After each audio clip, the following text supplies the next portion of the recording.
一群淘金人拐着双杖，快速向海底蹬着双腿，海底的泥沙迅速的被刨开，一枚枚价值不菲的海螺壳就到手。这可能是我看过最疯狂的淘金人了。船上挂着一圈圈上百米的软管，是他们在海底维持呼吸的导气软管。脚上穿的脚蹼是他们特定用铁制做成的，是他们淘金主要工具。身上的导气软管为他们提供了源源不断的氧气，同时身上还会绑上一根绳索为他们保驾护航。靠海吃海的渔民想出了各式各样用来维持生活的赶海方式。这些人是泰米尔族人。泰米尔人是一个拥有2000多年历史的南亚人，是印度人的后裔，个子不高，而且生活的方式也非常的艰苦。他们必须潜到30米以下的海底才能进行淘金，每次从水面潜入到海底至少也要半分钟以上。在海底淘金的人已经掀起海底大量的淤泥，每个人的头顶都挂着用来装海螺壳的编织袋。为了能让自己在海底正常的刨开沙土，必须将2根铁杖插入沙土里，从而使自己能在海底里正常的刨土。这样的淘金方式非常的辛苦，而且是否能刨出海螺壳也只能看运气。每淘到1枚海螺壳，也为他们带来了1分的利润。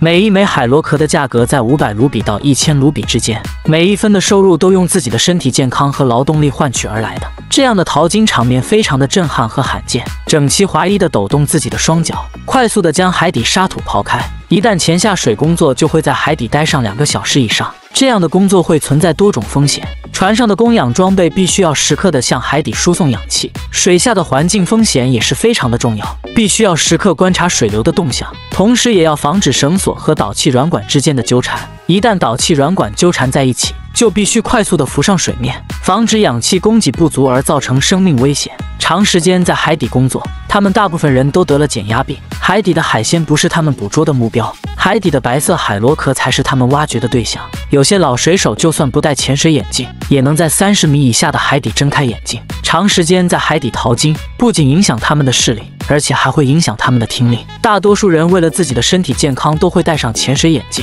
每拨开1份泥土，都会向前挪动铁杖1份。刨出来的海螺壳大多数都会做成艺术品，有些会做成中药，它的药用价值也不容小觑。开挖的过程中，有时也会遇到五角海星，呼吸出来的大量气泡会从头顶浮出水面。工作的过程中会有人监督他们的安全，一旦有人做出异样的动作，监督人员都会快速的游过去观察，这是为每个人员自身安全做保障。如潜水眼镜有所不适都要进行调整，毕竟在海底的水压比在水面要大上3倍以上。整理过后还要继续快速的进行刨土，一旦发现白色海螺壳都会把它捡起，这些都是他们的经济来源。每1枚海螺壳都为他们带来1份的利润。一旦发现危险，他们会通过绳索将海底的人员快速的拖出水面。在海底刨土的深度大约在30厘米左右，一边快速的蹬着双脚，一边盯着下方是否有白色的海螺壳出现，毕竟这些都是他们的财富来源。一天下来的工作不到5个小时的时长，但一天至少也有500以上。就这样的一份月入过万的工作，并不是每个人都能胜任。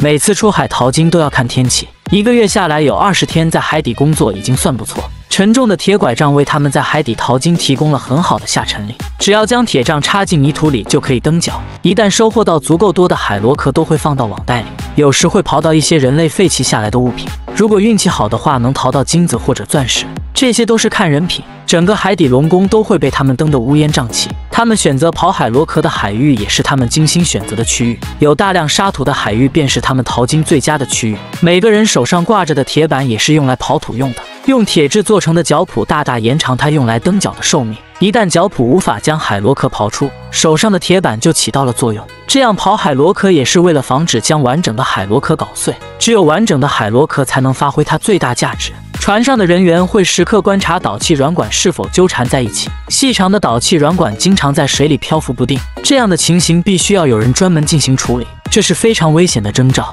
船上的人员必须快速进行处理，有些海底人员不得不快速的浮出水面。浮出水面时，还要将铁杖和收获到的海螺壳一同拖出水面。一枚枚雪白的海螺壳便是他们今天收获到全部财富。完整无损的海螺壳会放到桶里面存放着，坏掉的海螺壳只能摆在一旁。老板会细心的进行清点，工人会在一旁观看，毕竟这些都是他们体力和身体健康换来的。紧接着，其他人员也接连不断的浮出水面，将铁拐杖和收获到的海螺壳一同拿到船上。上船的人员会进行补充能量，毕竟在海底工作消耗的体力不容小觑。老板会在一旁清理海螺壳身上的一些杂质，让海螺壳呈现出本来面貌。这样的工作辛苦且危险，却是他们生存下来的一种方式。好了，视频就到这里了。世界因为有你才会变得更精彩。